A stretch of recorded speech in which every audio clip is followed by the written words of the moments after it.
സമാധാനദായകനാകുന്ന യേശു ക്രിസ്തുവിൻ്റെ നാമത്തിൽ എന്നെ ശ്രദ്ധിക്കുന്ന എല്ലാവർക്കും ഈ അവസരത്തിൽ എൻ്റെ സ്നേഹവന്ദനം അറിയിക്കട്ടെ. ജീവിതത്തിൽ ഒരത്ഭുതം ആഗ്രഹിക്കാത്ത മനുഷ്യർ ഇല്ല. ചില സമയങ്ങളിൽ പ്രതീക്ഷിക്കാത്ത ചില അത്ഭുതങ്ങൾ നമുക്ക് ലഭിച്ചു എന്ന് വരാം. മറ്റനേക സമയങ്ങളിൽ നാം ഒരിക്കലും പ്രതീക്ഷിച്ചാലും ആഗ്രഹിച്ചാലും വാഞ്ചിച്ചാലും നമ്മുടെ ജീവിതത്തിൽ നാം ഉദ്ദേശിക്കുന്നത് പോലെയുള്ള അത്ഭുതങ്ങളോ അനുഗ്രഹങ്ങളോ നടക്കാതെ ഇരുന്നു എന്നും വരാം. അല്പസമയം ഞാനിവിടെ ചിന്തിപ്പാൻ ആഗ്രഹിക്കുന്നത് വി നീഡ് എ മിറക്കിൾ. നമുക്കൊരത്ഭുതം ആവശ്യമുണ്ട്. അതിനായിട്ട് 77-ാം സങ്കീർത്തനം അതിൻ്റെ 13-14 വാക്യങ്ങൾ ഞാനിവിടെ വായിക്കുന്നു. ദൈവമേ, നിന്റെ വഴി വിശുദ്ധമാകുന്നു. നമ്മുടെ ദൈവത്തെ പോലെ വലിയ ദൈവം ആരുള്ളൂ? നീ അത്ഭുതം പ്രവർത്തിക്കുന്ന ദൈവമാകുന്നു. നിന്റെ ബലത്തെ നീ ജാതികളുടെ ഇടയിൽ വെളിപ്പെടുത്തിയിരിക്കുന്നു. അതേ, ദൈവം തൻ്റെ ബലത്തെ, ദൈവം തൻ്റെ ശക്തിയെ ജാതികളുടെ ഇടയിൽ വെളിപ്പെടുത്തുന്ന ദൈവമാണ്. ദൈവിക അത്ഭുതത്തിൽ അല്ലെങ്കിൽ ദൈവിക അത്ഭുതം പ്രാപിപ്പാൻ നാം എന്ത് ചെയ്യണം? ദൈവം അത്ഭുതങ്ങളുടെ ദൈവമാണെന്ന് നാം അംഗീകരിക്കുകയും ദൈവത്തിൽ വിശ്വസിക്കുന്നവർക്ക് എത്ര പ്രതിസന്ധികൾ കടന്നു വന്നാലും അതിൽ നിന്ന് അവർ കയറുകയും ചെയ്യും എന്ന് നാം വിശ്വസിക്കുക. അപ്പോൾ തന്നെ നാം ആഗ്രഹിക്കുന്ന എല്ലാ കാര്യങ്ങളും നമുക്ക് ലഭിക്കണം എന്നില്ല. മാത്രമല്ല, അനേക കഷ്ടങ്ങളിലൂടെയും പ്രതിസന്ധികളിലൂടെയും തകർച്ചകളിലൂടെയും നാം കടന്നുപോയി എന്നും വന്നേക്കാം. എന്നാൽ നമ്മളിൽ ദൈവത്തിൻ്റെ അത്ഭുത പ്രവൃത്തികൾ നടക്കുവാൻ നാം എന്ത് ചെയ്യണം? ഒന്ന്, നാം വിശ്വാസത്തെ തിരിച്ചറിയുക എന്ന് പറയുമ്പോൾ നമുക്കിങ്ങനെയാണ് മനസ്സിലാക്കുവാൻ കഴിയുന്നത്. Martha had A limited faith. പരിമിതമായ വിശ്വാസമായിരുന്നു മാർത്തയ്ക്കുണ്ടായിരുന്നത്. അവൾ പലതിനെ ചൊല്ലി വിലപിക്കുകയും വിചാരപ്പെടുകയും ചെയ്തു. എന്നാൽ ജീവിതത്തിൻ്റെ പ്രതിസന്ധി ഘട്ടങ്ങളിലും യേശുവിൽ പൂർണ്ണമായി വിശ്വസിച്ച് മറിയ ദൈവത്തിൽ ആശ്രയിച്ചു എന്ന് നമുക്ക് കാണുവാൻ കഴിയും. അപ്പോൾ നമ്മളുടേതാകുന്ന പരിമിതമാകുന്ന വിശ്വാസത്തെ വലിയ വിശ്വാസമായി കൺവേർട്ട് ചെയ്യുവാൻ, അല്ലെങ്കിൽ ദൈവിക അത്ഭുതം നടക്കത്തക്കവണ്ണം നാം അതിനെ ബിൽഡ് ചെയ്യുവാൻ ദൈവസന്നിധിയിൽ തയ്യാറാകേണ്ടിയിരിക്കുന്നു. രണ്ടാമതായി, ദൈവം വലിയ കാര്യങ്ങൾ നമുക്ക് ചെയ്യുവാൻ കാത്തിരിക്കുന്നുവെന്ന് തിരിച്ചറിയുകയും മാത്രമല്ല, ready for God to do something greater.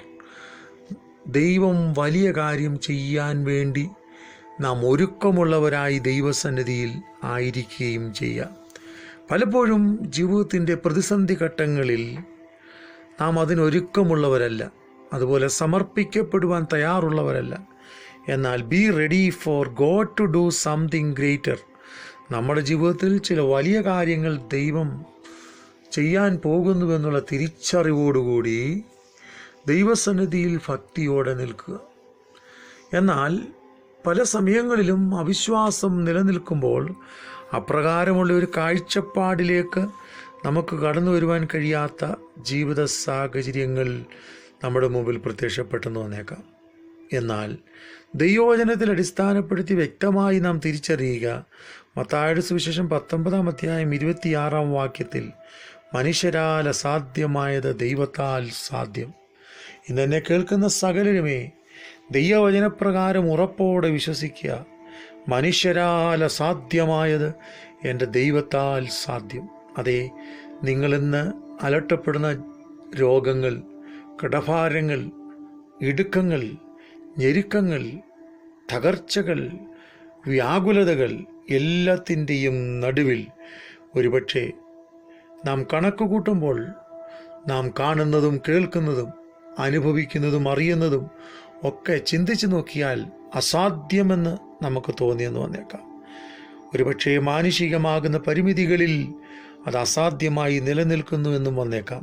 എന്നാൽ ദൈവവചനം മത്തായിയുടെ സുവിശേഷം 19 അധ്യായം 26 വാക്യത്തിൽ വളരെ വ്യക്തമായി വിളിച്ചു പറയുന്നു, മനുഷ്യരാൽ അസാധ്യമായത് എൻ്റെ ദൈവത്താൽ സാധ്യം.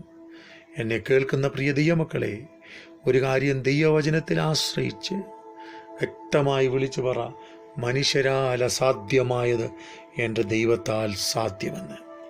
പിന്നെയും യോഹന്നാൻ്റെ സുവിശേഷം 11 അധ്യായം അതിൻ്റെ 40 വാക്യം പഠിക്കുമ്പോൾ അവിടെ നമുക്ക് ഇങ്ങനെ കാണുവാൻ കഴിയുന്നു, നീ വിശ്വസിച്ചാൽ ദൈവത്തിൻ്റെ മഹത്വം കാണും. ഇന്ന് നമ്മുടെ ജീവിതത്തിൽ മഹത്വത്തോടെ ചില പ്രവൃത്തികൾ ചെയ്യുവാൻ ശക്തനാകുന്ന ദൈവം ജീവിച്ചിരിക്കുന്നു. ഒരുപക്ഷെ പ്രതീക്ഷയറ്റ സാഹചര്യങ്ങളിൽ നിരാശകൾ തളം കെട്ടി നടക്കുന്ന ജീവിതത്തിൻ്റെ സമ്മർദ്ദമുള്ള മേഖലകളിൽ യേശു നിന്നുകൊണ്ട് പറയുകയാണ്, വിശ്വസിച്ചാൽ നീ ദൈവത്തിൻ്റെ മഹത്വം കാണും. ലാസറിൻ്റെ കല്ലറയുടെ അരികിൽ നിന്ന് യേശു പറയുമ്പോൾ ഒരു കാര്യം വ്യക്തമാണ്, ദൈവിക അത്ഭുതങ്ങളെ ഏറ്റെടുക്കുവാൻ തയ്യാറുള്ളവർക്ക് മാത്രമേ അത് ലഭ്യമാകുവാൻ കഴിയത്തുള്ളൂ. ഞാനിവിടെ പറഞ്ഞു, Martha had A limited faith, പരിമിതമായ വിശ്വാസം മാർത്തയിലുളവായിരുന്നു. എന്നാൽ മറിയയെ പഠിക്കുമ്പോൾ മറിയയ്ക്ക് അമിതമായ ദൈവിക വിശ്വാസം നിലനിന്നു. അതുകൊണ്ട് ഇതെന്നെ കേൾക്കുന്ന സകലരുമേ, നമ്മളുടെ ഓരോ ദിവസവും അത്ഭുതങ്ങളുടെ ദിവസമാണ്.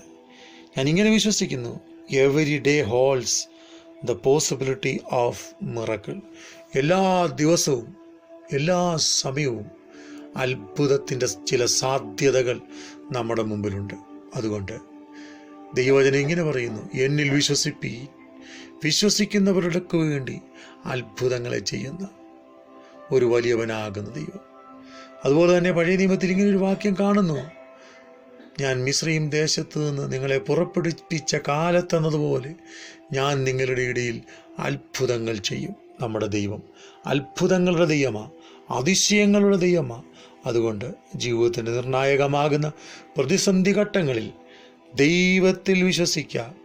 ദൈവത്തിൽ വിശ്വസിച്ചാൽ, ഞാനിങ്ങനെ പറയട്ടെ, നമ്മളിൽ ഒരത്ഭുതം നടക്കുക തന്നെ ചെയ്യും. സ്വർഗീയ പിതാവേ, ഇന്നെന്നെ കേൾക്കുന്ന എല്ലാവർക്കായും സ്തോത്രം. ദൈവകരങ്ങളിലേക്ക് ഏൽപ്പിക്കുന്നു. അസാധ്യമായ ചില വിഷയങ്ങളുടെ മുമ്പിൽ ചില സ്വർഗീയ അത്ഭുതം നടക്കത്തക്കവണ്ണം ദൈവം ചില പ്രവൃത്തികളെ നിൻ്റെ ജനത്തിൻ്റെ മേലയക്കണമേ. യേശുവിൻ്റെ നാമത്തിൽ ഞാൻ നിൻ്റെ ജനത്തെ അനുഗ്രഹിച്ച് പ്രാർത്ഥിക്കുന്നു. സ്വർഗം മനസ്സലിയണം. യേശുവിൻ നാമത്തിൽ തന്നെ. ആമേൻ, ആമേൻ.